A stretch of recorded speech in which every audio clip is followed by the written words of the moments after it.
right now. Okay, recording's in progress. And Christine, welcome back to the team. Thank you. Um, Thank you. we're going to spend a chunk of this meeting getting caught up with you and your life because I'm sure you have a lot to talk about. Now, were you in Europe? You said you were out of the country 2 weeks ago. I was in Mexico. Okay, so you were in Mexico, and that was a fun trip, a vacation. Yes, that was a vacation. Okay, and then last week was business. Yep. Okay, and did you say Minneapolis? Yep. Okay. And what is that, like a conference or an internal company meeting or visiting customers or what? Yeah. So my company was bought out by Boston Scientific. And Okay. so for the last 2 years, we've been working on integration of that whole business. So it's been really crazy. Um, and since November, we actually transferred our operations line from Houston to Minnesota. So I've been going about once a month for a week, uh, working the line. So doing line audits and stuff because I work in quality. Um, so I'm just kind of doing audits of the line, making sure that training's up to par, that we're getting the product out that we need to, and all of that kind of stuff. And it's been a real struggle over Is there. this medical devices? Yes. Okay. Tell us what the medical devices are. Yeah. So we actually manufacture software that is put onto a third party device that is a mobile cardiac monitor.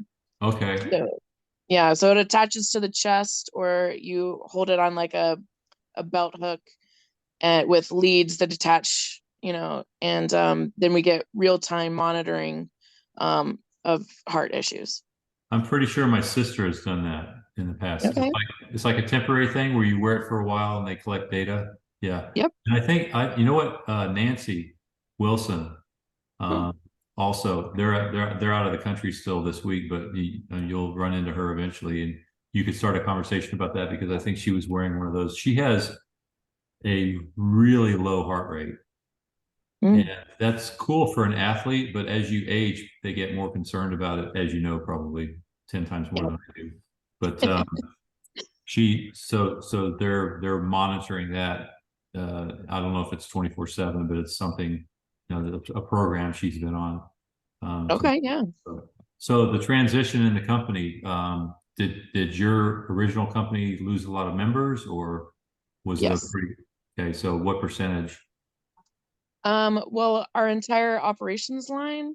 So, because they're all based in Houston, when we transferred the line to Minnesota, it's a brand new staff. So we lost about 200 people um, from that. And then with these added transitions, we actually just got a notice today that one of our VPs has been let go.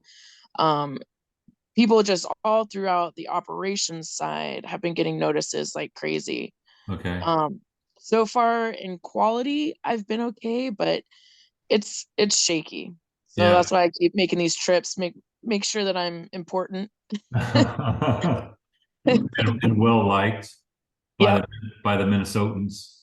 Yeah. I mean, nobody So, likes quality, but at least if I so can try to be friendly at the same time. yeah, I'll teach you a little hint. You need to end every sentence with the sound EH, which is A. It's like, what you doing today, eh? You've heard that, right? Yep. Okay. I had a friend from Red Wing, Minnesota in college. Oh, okay. But anyway, the reason I asked this does tie into what we're doing here is because this sounds like a giant stress source. Yep. And even for you, who is a survivor of the whole process, it's still stressful to be around that kind of transition where so many people are getting their lives uprooted or changed altogether. And so tell us how you've been. Tell us something about that. How you've been dealing with that. I mean, really, I feel like I've really been in the thick of it since December. And of course, we had the holidays and everything too. Um, it has been really difficult for me to stick to a normal routine. And then with being gone for a week every month, um, you know, you're eating out the whole time. Whether it's, I even tried getting the little, just the little protein oatmeals instead of eating the breakfast at the hotel, right? I'm getting those, or, Luna bars, or, that kind of stuff. Protein shakes as a snack during my day and stuff while I'm at work, because they actually have a pretty good setup. But it's not like the normal stuff that I would have at home, or the availability of the stuff that I have at home. So that's been difficult. And then, I try to make better choices when I'm out at the restaurants, but then at the same time, they're ordering appetizers for the whole group, and then you've got your meal, and then they order desserts, and then there's alcohol and everything Yeah. involved with that. And it's really difficult in those types of social situations for me to not be a part of it or indulge. Right. Um, and then, yeah, the actual stress of all of this, not just the stress of traveling so much, being away from my husband and my dogs so much. But I'm tired, and it's strenuous work. When we're up there, we're working 12, 14-hour days. And when I'm at home and I'm working remote, I don't mind the 12-hour days. But when you're out there just constantly walking the line, it's very taxing. Yeah. Plus when you're traveling, when the clock, you punch your time card and you're out the door, you're still at work. Yep. You're not off of work until you're back home. Yep. I remember that feeling. It's basically 24-hour day. I mean, you're sleeping for some of that, but the rest of it is just solid work. It is work.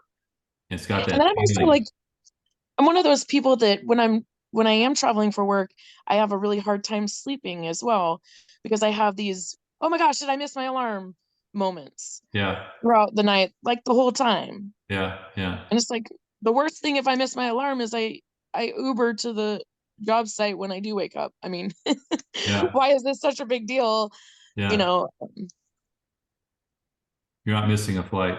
Anyway, the whole thing sounds stressful. Do you have any colleagues that are up there that you can commiserate with? People that are on sort of a health path that are trying to do the best they can. I travel most of the trips with two companions that both were like really gung ho about getting into shape. One of them is very out of shape, and so starting like January 1st, she really got on track. She was walking, 2 miles every day, and really concentrating on her food intake and things like that.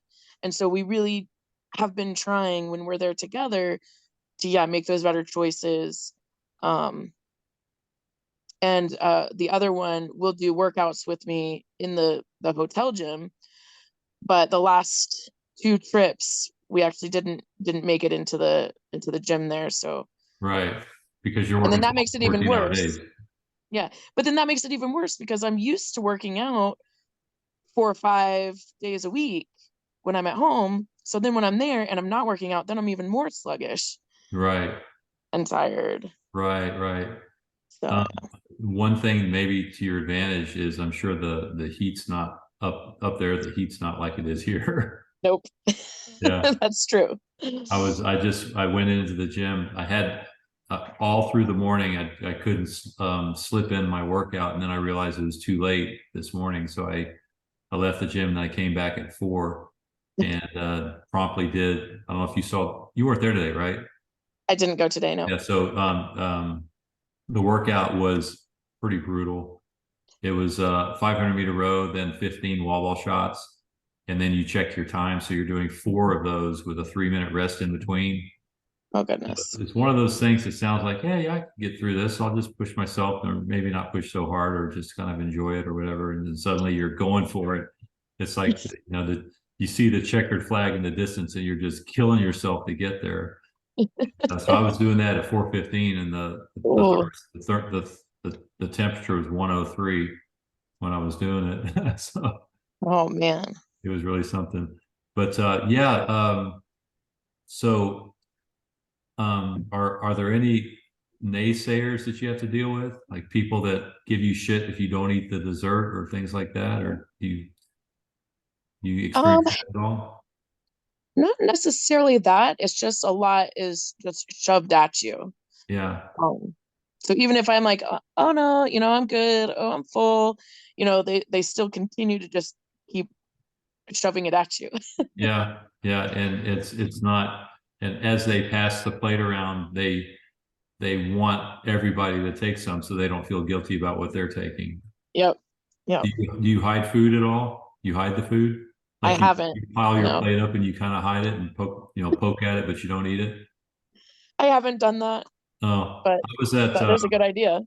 I was at an oh what like the Kiwanis Club or something, Knights of something or other in Huntsville when I was in high school, and they were hosting and honoring the football team captains at a luncheon at this. So one of those things where all the men wear funny hats and stuff is one of those. They weren't wearing the funny hats, but anyway, they were having a buffet lunch for us, and we were at the head table eating. And so I piled my plate on with all this great looking steak and onions and grilled onions, and it just looked really good, like a big old plate of fajita meat or something. So I sit down and start eating. I realized it was liver. I Oh no. don't know if y'all might like liver. I don't know, but I No. was I was a 17-year-old kid, and I had a plate of liver in front of me at the head table of a luncheon that was in my honor. And Mm. I just, I cut pieces and I pushed them around, and then I cut some more pieces, and I just kind of folded stuff and moved it, and then covered part of it with my napkin. And the head coach leans over to me and says, "What's the problem, Goins?" Oh no. I guess you don't like liver, do you? So, but yeah, I mean, those situations are, especially if there's drinks and stuff. It's not peer pressure to be a bad person. It's just pressure to be a part of whatever's going on. Yep. And people sometimes forget that I don't know. There used to be 3 martini lunches back in my dad's day, and I never experienced that, um, but still, there used to be a lot of drinking when I was in corporate America. There was a lot of drinking and a lot of snide remarks about people that were trying to be smart about their food and intake and their alcohol intake and everything. The only thing I can think to say is we post our workouts every day, and you might find inspiration in just taking whatever that day's workout is and modifying it, creating something that you can do in the gym with your gym mates. Say, hey, I've got the workout for today. Rather than going in and just playing around with different things, you can actually model and execute a specific workout that may help you to somehow stay on track. And Um, that's what I actually was doing prior to the last two trips out there that I took. okay. Um, I was just doing that. Yeah. Yeah, that's good. And the other thing I would comment on is make absolutely sure that your hydration's good and your electrolytes are good, because that's a long ass day to be, even if even if Minnesota's mild right now, you're still on a factory floor. Is it air conditioned in the factory? It is, but it's really warm in there. Yeah, yeah. And So- Minnesota is so dry too. right. So I always come back feeling like super dried out. Yeah. So you got to stay on top of that. While you were gone, Maddie and I had some fun conversations. And I don't know if you had a chance to look at the videos or not. I know it takes some time to do that, but if you haven't, then it's some fun stuff. I don't know, Maddie. I don't know if you've come out of these meetings thinking that you had fun, but I Yeah. certainly feel that way. And we did a couple of medium dives into different subjects. The ones that come to mind that I want you to tap into um, are the ones related to stress management and motivation, and then some tricks of the trade for managing all that stuff. And the one that first comes to mind is, and Maddie can talk about it because she does this regularly, and that is doing cold showers. getting really, really into the cold shower routine.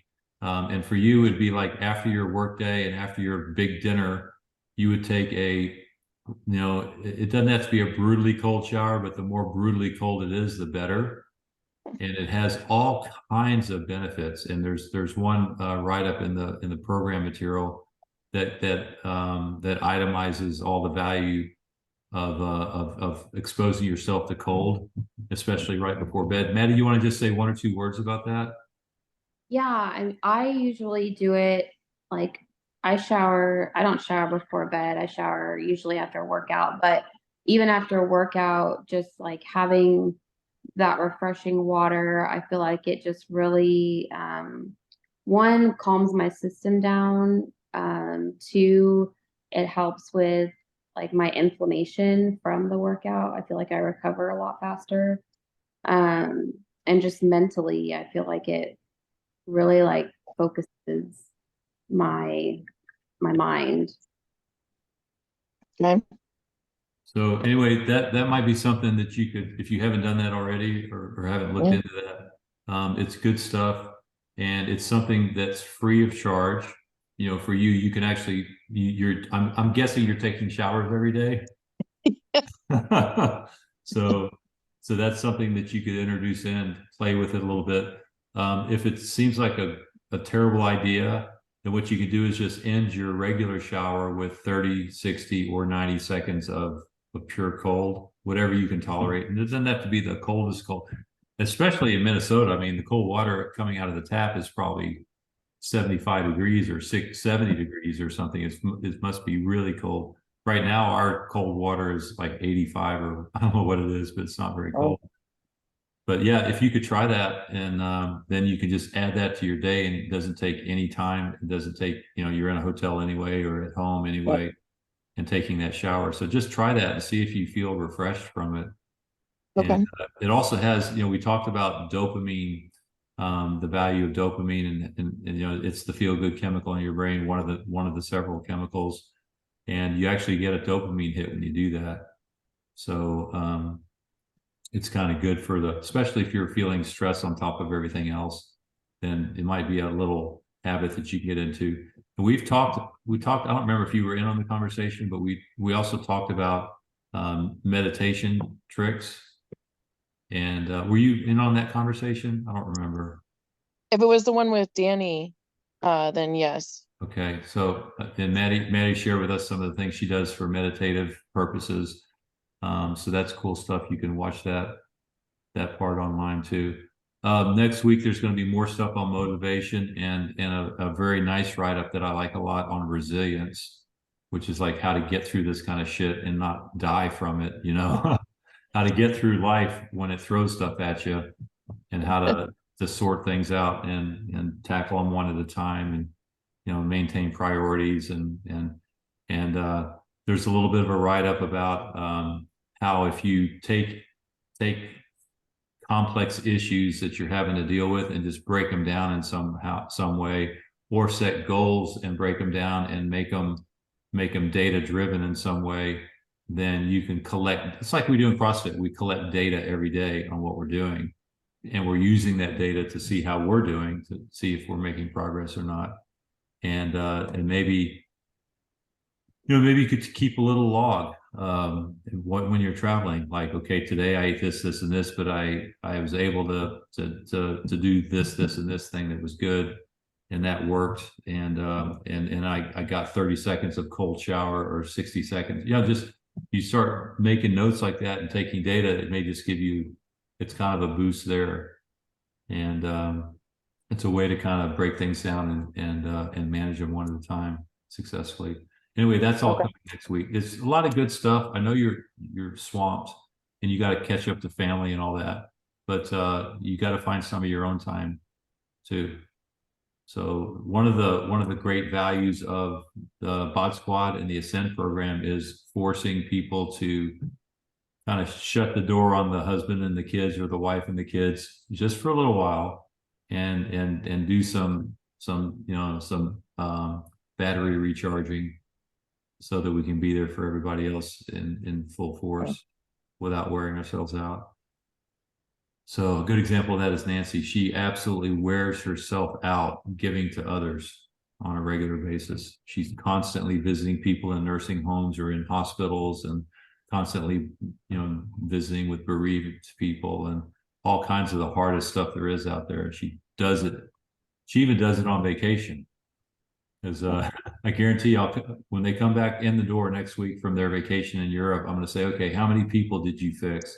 And she'll say, I mean, she did this once. They went on a cruise, and I said, okay, tell me about it. She goes, well, this guy, we were talking, and suddenly he's crying on my shoulder, and just, just that kind of thing over and over again. Anyway, get back to it. I'll see you guys tomorrow at 8, and we can all take a cold shower together. Yeah. We have the outdoor shower. It's not cold. I won't sugarcoat it. It's not cold. But anyway, try it tonight. Tell us what you think tomorrow. Okay, sounds good. Okay, guys, I'll see you tomorrow. All right, Bye. thanks. Okay, bye. Bye.